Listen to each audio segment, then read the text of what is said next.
In the first instance, I appreciate those who bring news to me and information based on which I make my videos. Now, I want to talk about the issue of the faction of the Ohanese Indigbo, the apex uh, Igbo cultural organization, Ohanese Indigbo, that the body is divided and that a faction of the body is supporting the re-election of President Bola Ahmed Tinubu.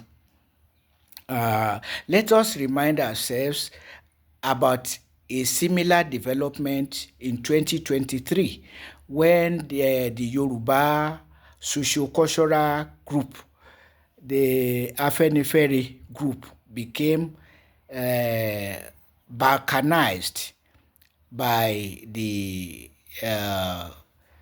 President Bola Ahmed Tinubu's ambition, whereby Pa Ayo Adebanjo, who was the acting president of the body,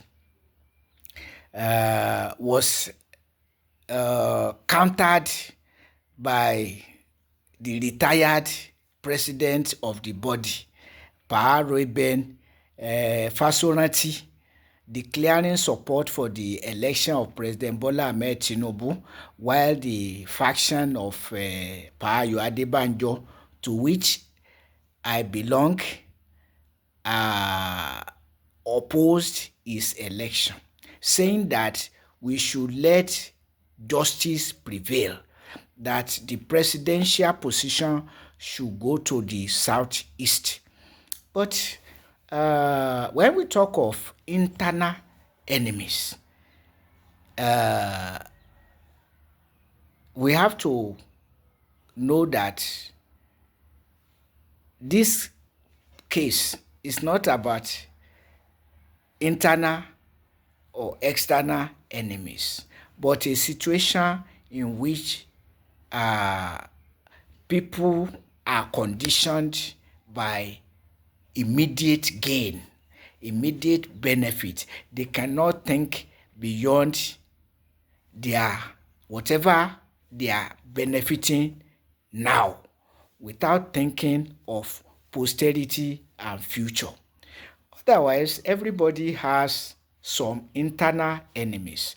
The Yoruba people say, ẹ̀yìn ìkùnlé lọ̀tá wà, inú ilé la ṣe ní ń gbé. That means that enemies are in the backyard, but those who will wreak the havoc are inside the house.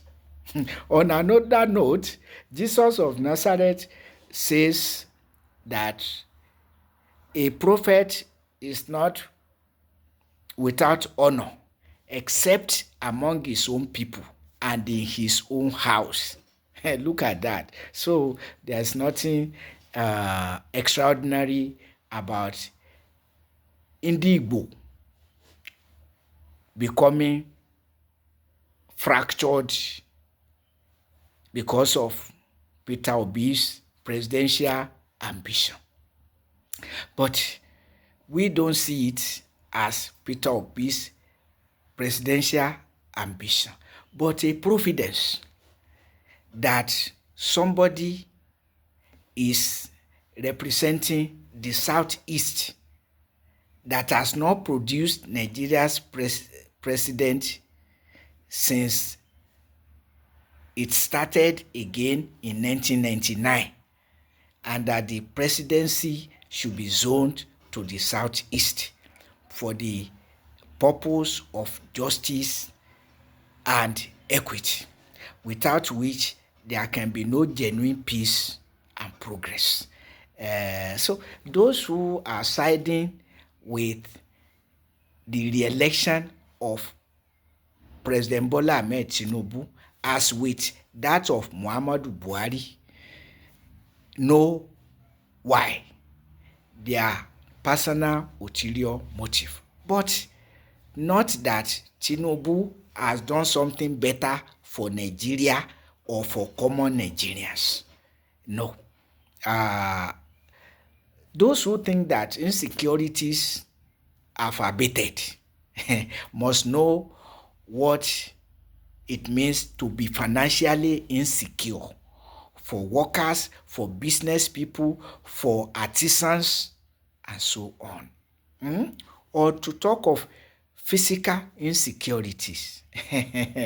Go to Kwara North.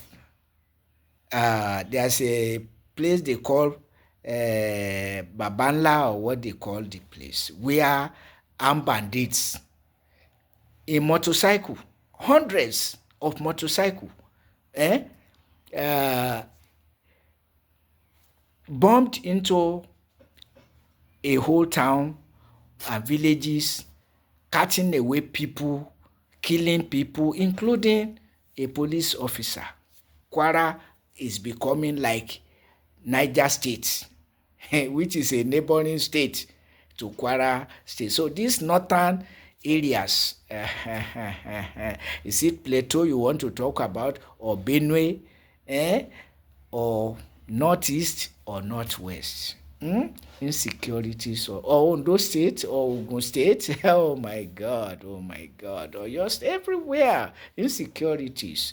And because the government lacks the political will to stop the war against the Boko Haram, which was not there until 2009, and for no just cause, or herdsmen terrorism, or even claiming fuel subsidy in a nation living on petroleum revenue. All of this. So which of these should make somebody to want to re-elect President Bola Ahmed Tinubu? But of course, we were here when Muhammadu Buhari was re-elected in 2019, and some people want it to repeat because for the same selfish interest. Otherwise, Nigerians, well-meaning Nigerians who think beyond their immediate benefit, should support, mobilize for for Peter Obi. That is justice, that is vision, goodwill for the nation, goodwill for prosperity, for posterity. Because whatever you do now is waiting for you somewhere. Whatever you sow, you reap. So sweetness of today may become bitterness of tomorrow.